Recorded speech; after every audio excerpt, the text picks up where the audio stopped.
9 मई के बाद पाकिस्तान तहरीक इंसाफ ने पहला अपना बाकायदा जलसा कल स्वाबी में किया। क्या वाकयातन पाकिस्तान तहरीक इंसाफ और इस्टेब्लिशमेंट के दरमियान मामला बेहतरी की तरफ जा रहे हैं?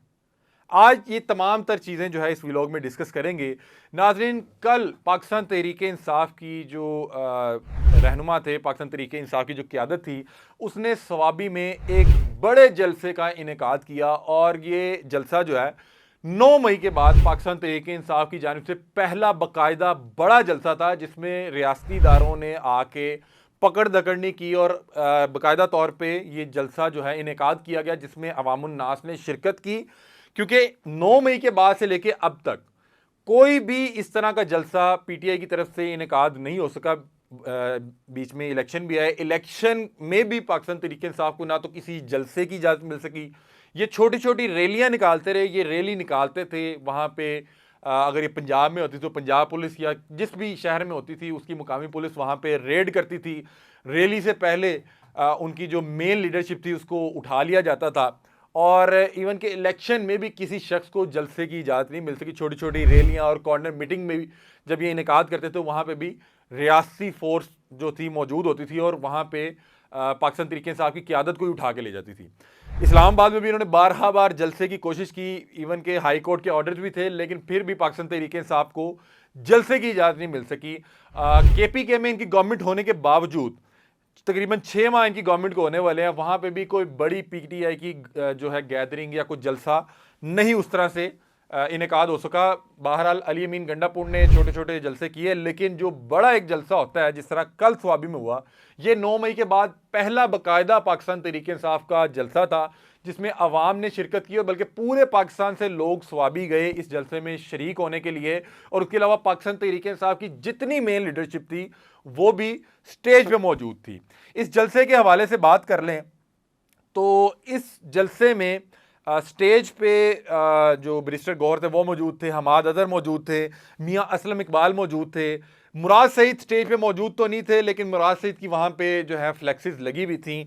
उसके अलावा जो दीगर जो इनकी लीडरशिप है वो भी वहाँ पे मौजूद थी। और अगर क्राउड की बात कर ली जाए तो पाकिस्तान तहरीक इंसाफ 5 लाख का दावा कर रही थी कि 5 लाख लोग ये जलसा अटेंड करेंगे। वहाँ पे जो ग्राउंड था वो ग्राउंड मेरा ख्याल है कि इस जलसे के लिए छोटा था। इन्हें को बड़ा जो जलसे ग्राउंड में जलसे का इनेकाद करना चाहिए था, लेकिन वो जो ग्राउंड था वो फुल भरा हुआ था। और जो ड्रोन शॉट से उससे बाकायदा तौर पे देखा जा सकता है कि वहाँ पे अवाम का एक अच्छी तादाद मौजूद थी। और जो सबसे इसमें हैरानकुन बात ये थी कि जितने लोग ग्राउंड के अंदर जलसे में मौजूद थे उससे कई ज़्यादा लोग, बल्कि यहाँ पे रिपोर्ट किया जा रहा है कि 70% लोग जो हैं रोड पे फंसे हुए थे, क्योंकि उनका जो इंटरचेंज है, स्वाबी इंटरचेंज है, वो चौक कर चुका था।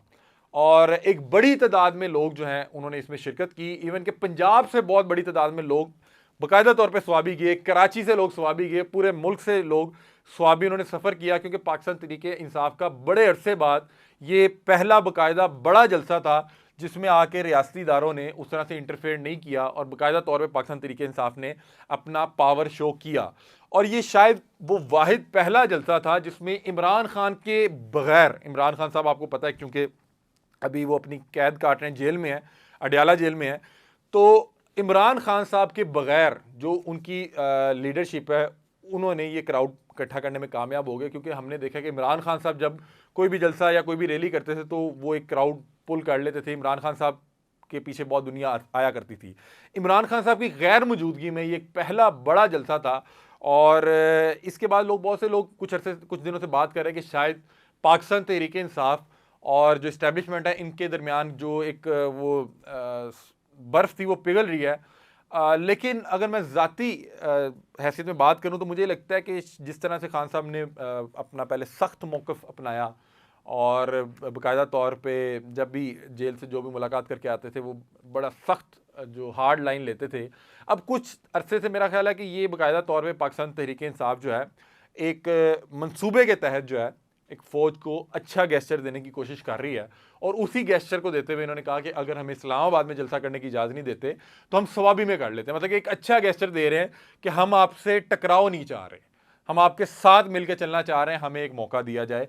और दूसरी तरफ जो इमरान खान साहब ने कहा कि फ़ौज अपना कोई नुमाइंदा मुकर्रर करे, हम फ़ौज से मुज़ाकरात करना चाह रहे हैं, और फ़ौज के हक़ में उन्होंने बहुत से बयानात दिए जिसमें उन्होंने कहा कि फ़ौज से ताल्लुकात बिगाड़ना जो है वो एक गलती थी और ये मेरी अपनी फ़ौज है। और उन्होंने आसिम मुनीर साहब के हवाले से भी एक मुस्बत पैगाम देने का मकसद यही था। और ये मेरा ख्याल है अभी तक ये सब कुछ यक तरफा चल रहा है, मतलब कि जिस तरह उन्होंने हार्ड लाइन ली, इस टाइम वो एक अच्छी अप्रोच के साथ कोशिश ये कर रहे हैं कि फ़ौज को एक तासुर भेजा जाए कि अब हम आपके साथ चलना चाह रहे हैं। लेकिन दूसरी तरफ से जब कल DGISPR ने प्रेस टॉक की तो उसमें उन्होंने कहा कि हमारा किसी सियासी जमात से कोई मसला नहीं है, लेकिन 9 मई के लोगों को सज़ाएं मिलेंगी। तो उससे ये एक जो चीज़ जो मेरा ज़ाती तज्ज़िया वो ये है कि पाकिस्तान तहरीक इंसाफ की लीडरशिप और इमरान खान साहब की तरफ से कोशिश की जा रही है कि किसी तरह, अगर ये हमने बहुत ज़्यादा एक सख्त स्टांस लिया, एक सख्त पोजीशन ली, हार्ड लाइन जो हार्ड कोर पैगाम दिए, उसके बाद एक सॉफ्ट जो पैगाम हैं वो भी दिए जाने चाहिए। और कोशिश हो सकता है कि ये असर कर जाए, क्योंकि मेरे मुताबिक के जो इस्टेब्लिशमेंट है वो किसी सूरत जो है ना खान साहब के साथ मुज़ाकरात या खान साहब को वापसी का रास्ता नहीं देना चाहे कुछ हो जाए। तो बहरहाल PTI जो है वो कोशिश ये कर रही है कि एक अच्छा मुस्बत जो है वो जाए। इस जलसे के बाद एक जो दो चीज़ें जो ट्विटर पे हुई वो ये थी कि इस जलसे में इमरान रियाज खान साहब मौजूद थे और वो स्टेज पे भी मौजूद थे।